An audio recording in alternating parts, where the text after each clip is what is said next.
ഏവർക്കും നമസ്കാരം.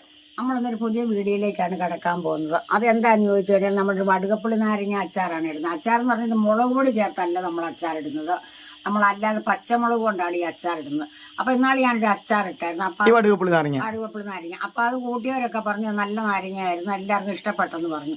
അപ്പൊ ഒരാളൊരു സദ്യക്ക് ഇവിടെ കുറച്ച് നാരങ്ങ വേണമെന്ന് പറഞ്ഞായിരുന്നു. അപ്പൊ അതിന് ഞാൻ കുറച്ച് നാരങ്ങ ഇവിടെ വാങ്ങിച്ചു. സദ്യക്ക് പിന്നെ ഒരു കാര്യം, നാരങ്ങ വാങ്ങിക്കുമ്പോൾ നമ്മൾ ശ്രദ്ധിക്കേണ്ട ഒരു കാര്യം എന്ന് പറഞ്ഞു കഴിഞ്ഞാൽ, ഈ നാരങ്ങ മേടിക്കുമ്പോൾ ഇതിങ്ങനെ ഇതിന്റെ പുറത്തൊക്കെ കുറെ ചെളിയൊക്കെ കാണും. പക്ഷെ ചിലരാണെങ്കിൽ ഒന്ന് കഴുകി അങ്ങ് അരിയുക. പക്ഷെ ഇത് നല്ലപോലെ തേക്കണം, നമ്മൾ തേച്ച് നല്ല വൃത്തിയായിട്ട് നമ്മൾ കഴുകി എടുക്കണം. അപ്പൊ ഈ വരുന്ന നാരങ്ങയില്ലേ, അപ്പൊ പറിച്ചൊക്കെ പഴുക്കാനും ഒക്കെ വെക്കുന്നതാകുമ്പോൾ ഇതിനകത്ത് ഒത്തിരി പൊടി അഴുക്കുകയൊക്കെ പറ്റും. അപ്പൊ ഞാനതിങ്ങനെ തേച്ചപ്പോൾ നല്ല കരി പോലെ ഇതിന്റെ മണ്ടയിൽ നിറങ്ങി. അപ്പൊ ഞാനതെല്ലാം നന്നായിട്ട് തേച്ച് കഴുകി വെള്ളം തോർന്ന് ഇവിടെ ഇരിക്കുവാണ്. അപ്പൊ ഈ നാരങ്ങ നമുക്കൊന്ന് അരിയാം അത് എങ്ങനെയാണെന്ന്. അപ്പൊ അതേ നാരങ്ങ നമ്മളിങ്ങനെ ഇതിന്റെ തൊലിയൊന്നും ചെത്തൂല കേട്ടോ. പണ്ടൊക്കെ ഇത് നമ്മുടെ അമ്മയുടെ ഒക്കെ അങ്ങോട്ട് എല്ലാ സദ്യക്ക് ഈ ഒരു നാരങ്ങ ഉണ്ട്. ഇത് നമ്മുടെ പായസം കഴിക്കുന്ന സമയത്താണ് പ്രധാനമായിട്ട് ഇത് കഴിക്കുന്നത്. അതിന് മുമ്പ് വിളമ്പൂല, സദ്യക്ക് വിളമ്പത്തില്ല. പായസം അച്ചാറിന്റെ പായസത്തിന് കൊടുക്കുന്ന അച്ചാറാണിത്. പക്ഷെ ഇത് വേറൊരു കാര്യമുണ്ട് കേട്ടോ. ഇത് പായസത്തിന് മാത്രമല്ല, ഈ ഒരു വടുകപ്പുളി നാരങ്ങ അച്ചാർ ഞങ്ങളുടെ മേശപ്പുറത്ത് ഇങ്ങനെ ഇരിപ്പുണ്ട് കേട്ടോ. ഒരു കറി ഇല്ലെങ്കിലും ഇത് മാത്രം മതി. ഇതിന് ചെറിയ കയ്പൊക്കെ ഉണ്ട്, അത് വേറെ കാര്യം. പക്ഷെ കയ്പുണ്ടെങ്കിലും ഭയങ്കര ടേസ്റ്റ് ആണ് കേട്ടോ ഇതിന്. ഇങ്ങനെ ഇതിന്റെ കൂഞ്ഞ് പോകേണ്ട അകത്ത് അതങ്ങ് കീറിക്കളയണം. കളഞ്ഞിട്ട് ഈ അരി മൊത്തം നമ്മൾ കുത്തിക്കളയണം. ഈ അരി പിന്നെ 1-2 അരിയൊക്കെ കിടക്കും കേട്ടോ, അതിന് കുഴപ്പമില്ല. നമ്മളെന്നാലും ഈ അരി ഇങ്ങനെ കുത്തി കളയാൻ പറ്റുന്നത് മാത്രം. പിന്നെ ഒരു കാര്യമുണ്ട് കേട്ടോ, ഞങ്ങൾ ഈ പ്രാവശ്യം ഓണത്തിന് കുറേ വീഡിയോസ്, ഓണം വിശേഷങ്ങളുടെ, ഓണത്തിന്റെ കുറെ റെസിപ്പി ചെയ്യണമെന്ന് വിചാരിച്ചാണ്. പക്ഷെ അമ്മ അടാകടപ്പായി പോയി. ഞാൻ പറഞ്ഞായിരുന്നൊരു വീഡിയോയിൽ, അമ്മ ഹോസ്പിറ്റലൊക്കെ ആയിരുന്നു കേട്ടോ. ആന്റിബയോട്ടിക് കഴിച്ചു, 1-2 ട്രിപ്പ് മെഡിസിൻസ് കഴിച്ചു, കുറേ പ്രാവശ്യം ആശുപത്രിയിൽ പോയി. ചുമ, അസഹനീയമായ ചുമ, പനിച്ചില്ല, ജലദോഷം പോലെയാണ്. പക്ഷെ ചുമ ഭയങ്കര കൂടുതൽ, ജലദോഷം, ക്ഷീണം, ശ്വാസം മുട്ട്, അങ്ങനെ ഭയങ്കര പ്രശ്നങ്ങളായിട്ട് ഉള്ളത് കൊണ്ടാണ് നമുക്ക് ഓണം വീഡിയോസ് ഒന്നും എടുക്കാൻ പറ്റാത്തത്. അപ്പൊ നമ്മൾ ഓണത്തിന്റെ 2 വർഷം മുമ്പുള്ള കുറെ വീഡിയോ കിടപ്പുണ്ട് അല്ലേ? എല്ലാ ഐറ്റം, പച്ചടി, കിച്ചടി, ചെറുകറികളെല്ലാം, പായസം, പരിപ്പ്, സാമ്പാർ, അവിയൽ എല്ലാം ഉള്ളതും, പിന്നെ നമ്മൾ 27 കൂട്ടം കറികൾ കൂട്ടിയുള്ള ഓണ സദ്യ സിമ്പിൾ ആയിട്ടുള്ളത്, ഇതൊക്കെ കിടപ്പുണ്ട്. അതൊക്കെ നിങ്ങളൊന്ന് ഓണത്തിന് കാണണം. അപ്പൊ അതെ, നമ്മുടെ അച്ചാർ അമ്മ അങ്ങനെ അരിഞ്ഞുകൊണ്ടിരിക്കുന്നു കേട്ടോ, അച്ചാറിന് വേണ്ടിയിട്ട്. അപ്പൊ അമ്മയ്ക്ക് മിണ്ടാനായിട്ട് വയ്യ, അതുകൊണ്ടാണ് ഞാൻ നിങ്ങളോട് സംവദിക്കുന്നത്. അപ്പൊ ഈ ഒരു കനത്തിലാണ് ഇത് അരിഞ്ഞെടുക്കുന്നത്. ഇനി എന്താ ചെയ്യണമെന്ന് വെച്ചിട്ടുണ്ടെങ്കിൽ, ഇതുണ്ടല്ലോ ഇങ്ങനെ ഓരോരോ പീസായിട്ട് കട്ട് ചെയ്തെടുക്കും. അതിനുശേഷം ഇത് കുറുകെ അരിക്കുന്നുണ്ടല്ലോ, ഈ രീതിയിൽ ഇങ്ങനെ അരിഞ്ഞെടുക്കും. എല്ലാത്തിനും തൊലിയും വരണം. ഓരോ പീസിന്റെ അകത്തും എടുത്ത് കാണിച്ചു തരാവേ. ഇങ്ങനെ തൊലിയും വേണം, ഈ മാംസവും വേണം. ഇത് രണ്ടും കൂടെ എല്ലാത്തിലും വരുന്ന രീതിയിൽ വേണം നമ്മളിത് അരിയാനായിട്ട് അല്ലെ. നമ്മുടെ വടുകപ്പുളി നാരങ്ങ അച്ചാറിന്റെ എരിവിന് വേണ്ടി ഉപയോഗിക്കുന്നത് മുളക് പൊടിയല്ല, പച്ചമുളകാണ് കേട്ടോ നമ്മൾ യൂസ് ചെയ്യുന്നത്. അപ്പൊ നന്നായിട്ട് പച്ചമുളക് വെള്ളത്തിലിട്ട് കഴുകി വൃത്തിയാക്കി വെച്ചിട്ടുള്ള പച്ചമുളകാണിത്. ഇനി കാന്താരി ഉള്ളവർക്ക് കാന്താരി വേണമെങ്കിലും ഉപയോഗിക്കാൻ പാടില്ലമ്മേ, കാന്താരി വേണമെങ്കിലും ഉപയോഗിക്കും. പക്ഷെ കാന്താരി നല്ല എരിവ് കൂടുതലായിരിക്കും അല്ലെ, രുചി പച്ചമുളകിനെ. കാരണം വെച്ചാൽ ഈ പച്ചമുളകും കൂടെ നമുക്ക് ചോറിനുമ്പോൾ കഴിക്കാൻ പറ്റും. കാരണം ഇതൊന്ന് വാടി കഴിയുമ്പോഴുണ്ട് ഈ പച്ചമുളകിന് ഒരു ടേസ്റ്റ് ഉണ്ട്. എനിക്കൊന്ന് കാന്താരിക്ക് അത്രയും നമുക്ക് എല്ലാവർക്കും കഴിക്കാൻ പറ്റത്തില്ല, കാരണം എരിവ് ഭയങ്കര കൂടുതലായിരിക്കും അതിന്. അപ്പൊ പച്ചമുളകാകുമ്പോൾ കുറെ ക്വാണ്ടിറ്റി നമുക്ക് ഇടാനും പറ്റും. അപ്പൊ നമ്മളിത് ഇത്രയും പച്ചമുളക് എടുത്ത് വെച്ചിട്ടുണ്ട്. ഞാനിത് വട്ടത്തിൽ നമ്മൾ ഈ ഓംലേറ്റിലൊക്കെ വട്ടത്തിൽ എഴുതിയില്ലേ, അതുപോലെ ക്രോസ് ആയിട്ട് വട്ടത്തിൽ ഇത് അരിഞ്ഞ് മൊത്തം സെറ്റ് ചെയ്ത് വെക്കാം. അപ്പോഴത്തേക്കും അമ്മ ഈ ഒരു നാരങ്ങായും അരിഞ്ഞു വെക്കും അല്ലേ. അങ്ങനെ നമ്മളിത് നമ്മളുടെ നാരങ്ങായും മുളകും അങ്ങനെ അരിഞ്ഞുകൊണ്ടിരിക്കും. നമ്മളിത് ഇത്രയും അരിഞ്ഞു കേട്ടോ. ഇനി 2 കൂടെ അരിയാനായിട്ടുണ്ട് അല്ലേ. അതുപോലെ മുളക് ഇത് ഇത്രയും ഇങ്ങനെ അരിഞ്ഞിട്ടുണ്ട്. ഇനി ഇരിക്കുവാണ് മുളക് അരിയാനായിട്ട്. നമ്മളുടെ വടുകപ്പുളി ഫുള്ള് നമ്മൾ അരിഞ്ഞ് സെറ്റാക്കി വെച്ചിട്ടുണ്ട്. ഒപ്പം നമ്മുടെ മുളക് ഇതൊരു 400 ഗ്രാമോളം ഉണ്ട് മുളക് അല്ലേ. അത്രയും മുളക് നമ്മൾ വട്ടത്തിൽ അരിഞ്ഞു വെച്ചിട്ടുണ്ട്. ഇനി നമുക്കിത് എങ്ങനെയാണ് ഇടുന്നതെന്ന് നമുക്ക് പെട്ടെന്ന് കാണാം. അപ്പൊ നമ്മുടെ നാരങ്ങ നമ്മളൊരു സ്റ്റീൽ കലത്തിനകത്ത് ഇടുവാണ്. കുറച്ച് നാരങ്ങ, സ്റ്റീൽ കലം വേണം അല്ലേ? കുറച്ച് പച്ചമുളകും കൂടെ ഇടാം. ഞാൻ അതിന് പാകത്തിന് കുറച്ച് ഉപ്പിടാം. നമുക്ക് നമ്മൾ കല്ലുപ്പാ ഇടുന്നത്. ഇനി വീണ്ടും നാരങ്ങ ഇടുക. നാരങ്ങ ഇട്ടു. ഇനി മുളകിട്ടു. ഇനി നമ്മുടെ ഉപ്പിടണം അല്ലേ. അപ്പൊ ഇങ്ങനെ ഒരു കാര്യമാണ് മൊത്തം നമ്മൾ ഇടണം. പക്ഷെ ഉപ്പ് കൂടി പോകാതെ നിങ്ങൾ ശ്രദ്ധിക്കണം അല്ലേ. ഇനി ഇതിനകത്ത് കുറെ ചേരുവകൾ ഉണ്ട് കേട്ടോ ചേർക്കാനായിട്ട്. അത് മൊത്തം ഇട്ടു ഉപ്പൂടെ കുറച്ച് ഉപ്പൂടെ ഇട്ടു മുകളിൽ അല്ലേ, ഏറ്റവും മുകളിൽ. അപ്പൊ അങ്ങനെ നാരങ്ങായും ഉപ്പും ഇട്ട് തീർന്നു. ഒന്ന് അമക്കി കൊടുത്തു അല്ലേ, കൈ കൊണ്ട് തന്നെ അമ്മ ഒന്ന് അമക്കി വെച്ചു. അപ്പൊ നമ്മൾ ഇതിനകത്ത് കുറച്ച് വിനാഗിരിയും കൂടെ ഒഴിക്കുവാണ്. അപ്പൊ നമ്മൾ കുറച്ച് വിനാഗിരിയും കൂടെ ഒഴിച്ചു. അപ്പൊ ഇതിന്നും നാളെ ഇതിങ്ങനെ ഇരിക്കും. നാളത്തെ അടി നമ്മൾ ഇതിനകത്ത് കുറച്ച് ചേരുവയും കൂടെ ചേർക്കാനുണ്ട്. അന്നേരമാണ് നമ്മൾ കടുക് പൊട്ടിക്കുമ്പോ അല്ലേ. അപ്പൊ ഇതിങ്ങനെ നമ്മള് മൂടിക്കെട്ടി അങ്ങ് വെക്കാൻ പോവാ. മൂടിക്കെട്ടണം അല്ലേ. മൂടിക്കെട്ടി 2 ദിവസം ഇതിങ്ങനെ റെസ്റ്റ് ചെയ്യണം, ഇങ്ങനെ ഇരിക്കണം 2 ദിവസം അല്ലെ.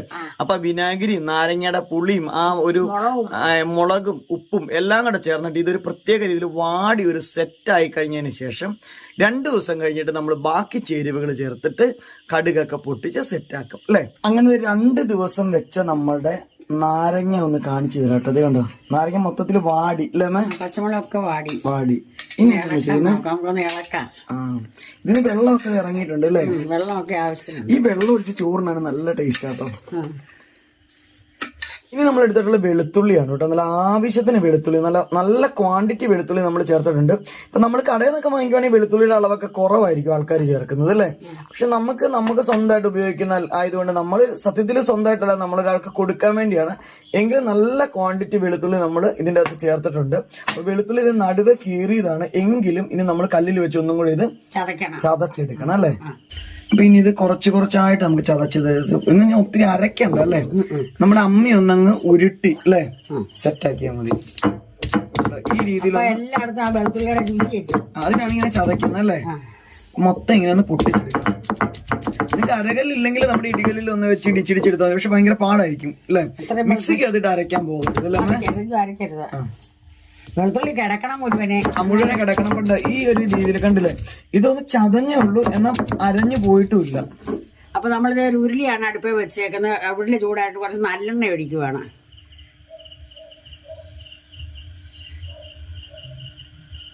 അത് മതി. അപ്പൊ നമ്മൾ കുറച്ച് കടുകാണ് ഇടാൻ പോകുന്നത്.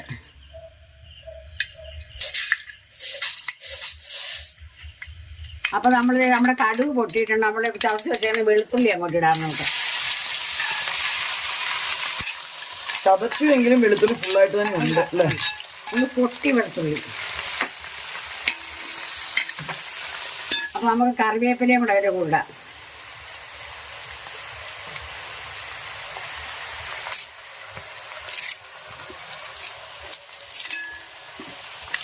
എല്ലാം കൂടെ കണ്ണങ്ങോട്ട് നോക്കട്ടെ. അപ്പൊ നമ്മുടെ വെളുത്തുള്ളി തന്നെ നന്നായിട്ട് മൂത്തിട്ടുണ്ട്. ഇനി നമുക്ക് അരിഞ്ഞ് വെച്ചാൽ നമ്മുടെ നാരങ്ങ കറി ഇട്ട് വെച്ചാൽ നാരങ്ങ അതിലോട്ട് നമുക്ക് ഒഴിക്കാം.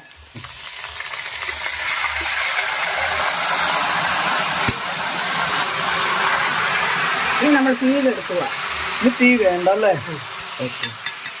അപ്പൊ ഇതുവരെയാണ് തീയുടെ പരിപാടികൾ. ഇനി തീയുടെ പരിപാടി ഇല്ല. കായപ്പൊടി ഇടാൻ പോവാണ്. കായം അല്ലേ. ഇതിന് കായമൊക്കെ നന്നായിട്ട് വേണം. ഇത്രയും കായപ്പൊടി ഇട്ടിട്ടുണ്ട്. നമ്മൾ ഇനി ഇതിനകത്ത് കുറച്ച് ഉലുവാപ്പൊടിയും ഉണ്ട്. എന്നിട്ട് നമുക്കൊന്ന് ഇളക്കണം ഇതെല്ലാം കൂടെ ഒന്ന്. ഉലുവയും കായവും ചേർത്തിട്ട് അല്ലേ. ഉലുവയും കായവും ഒക്കെ ചേർക്കുന്ന നിങ്ങളുടെ ടേസ്റ്റിനനുസരിച്ച് ചേർക്കാം അല്ലേ. ഉലുവ നമ്മുടെ വറുത്ത് പൊടിച്ച് ഉലുവ പൊടിയാണ് കേട്ടോ ഇത്. ഉലുവപ്പൊടി വറുത്ത് പൊടിച്ച് വേണം ചേർക്കാൻ. ഫുൾ ഉലുവയല്ല ഇട്ടിട്ടുള്ളേ. ഉലുവ വെറുതെ നന്നായിട്ട് അങ്ങ് റോസ്റ്റ് ചെയ്തിട്ട് അങ്ങ് പൊടിച്ചാൽ മതി അല്ലേ.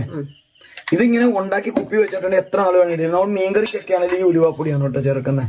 അപ്പൊ നമ്മുടെ അച്ചാർ ടേസ്റ്റ് ഒക്കെ ചെയ്ത് നോക്കി. നമ്മൾ ഉപ്പ് കുറച്ചും കൂടെ വേണമെന്ന് അത് ചേർത്തു. കായത്തിന്റെ ഫ്ലേവർ കുറച്ചും കൂടെ വേണമെങ്കിൽ, ഉലുവയുടെ ഫ്ലേവർ കുറച്ചും കൂടെ വേണമെങ്കിലൊക്കെ നമ്മൾ ചേർത്ത് കൊടുക്കുന്ന ഈ ഒരു സമയത്താണ്. അപ്പൊ ഇനി നമ്മൾ ലാസ്റ്റ് ആയിട്ട് ഇതിന്റെ അകത്ത് ചേർക്കാൻ, ലാസ്റ്റ് ആയിട്ടാണ് ചേർക്കുന്നത്. ലാസ്റ്റ് ആയിട്ട് ചേർക്കാൻ പോണ പൊടിക്കൈ അല്ലേ. എന്താ പഞ്ചസാര. ഓക്കെ.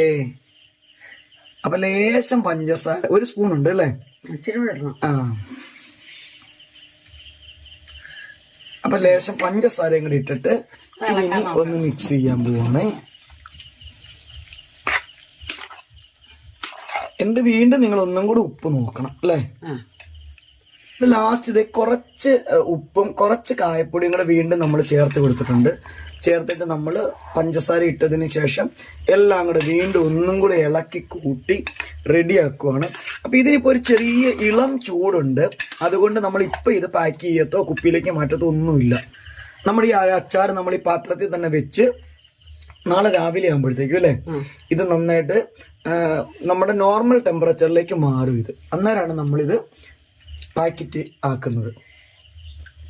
അടിപൊളി അച്ചാർ. ഓക്കെ, അടിപൊളി അച്ചാർ നമ്മൾ സർട്ടിഫൈ ചെയ്തിട്ടുണ്ട്. അപ്പൊ എന്തായാലും നിങ്ങളും ഓണത്തിന് ഇതുപോലെ ഒരു വടുകപ്പുളി നാരങ്ങ അച്ചാർ ഉണ്ടാക്കുക. ഈസിയാണ് അല്ലേ, ഏറ്റവും നല്ലത്. ഇനി പായസം കുടിക്കാന്ന് മാത്രമല്ല കേട്ടോ, നമ്മൾ നല്ല ചോറൊക്കെ ഉണ്ടെങ്കിൽ കഞ്ഞിന്ന് വേണമെന്നില്ല, ചോറുണ്ടെങ്കിലും ഒരു കറിയില്ലെങ്കിൽ ഇത്ര അച്ചാറും ഈ ഒരു ചാറും കൂടി ഉണ്ടെങ്കിലും അടിപൊളിയായിട്ട് നമുക്ക് കഴിക്കാൻ പറ്റും. നല്ല ടേസ്റ്റ് ആണ്. അപ്പൊ നിങ്ങൾക്ക് ഈ വീഡിയോ ഇഷ്ടപ്പെടുന്നുണ്ട് ഇപ്പൊ തന്നെ ഒന്ന് ലൈക്ക് ചെയ്യാനും ഷെയർ ചെയ്യാനും കമന്റ് ചെയ്യാനും സബ്സ്ക്രൈബ് ചെയ്യാനും മറക്കരുത്. അതോടൊപ്പം തന്നെ വീഡിയോ ഒന്ന് ഹൈപ്പ് ചെയ്യാനും കൂടെ ഓർമ്മിപ്പിക്കുകയാണ്.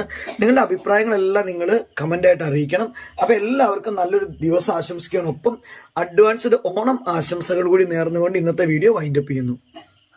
കാര്യമുണ്ട്, നമ്മൾ ഈ ഉണ്ടാക്കുന്ന ഇൻഡാലിയത്തിന്റെ കുരുളിയാണെങ്കിൽ ഇതിൽ തന്നെ ഇങ്ങനെ വെച്ചേക്കരുത് കേട്ടോ. ഇതിൽ തന്നെ വെച്ചിട്ടുണ്ടെങ്കിൽ നമ്മുടെ ഉരുളിയൊക്കെ കറ പിടിച്ചു പോകും. അതുകൊണ്ട് തന്നെ നിങ്ങൾ ഇത് വെക്കാനായിട്ട് സ്റ്റീലിന്റെ ഒരു പാത്രത്തിലേക്ക് മാറ്റിയിട്ട് വേണം വെച്ചേക്കാനായിട്ട്. എന്നിട്ട് നാളെ നമുക്ക് ഇത് ടിന്നിലേക്കൊക്കെ നമുക്ക് മാറ്റാൻ പറ്റും.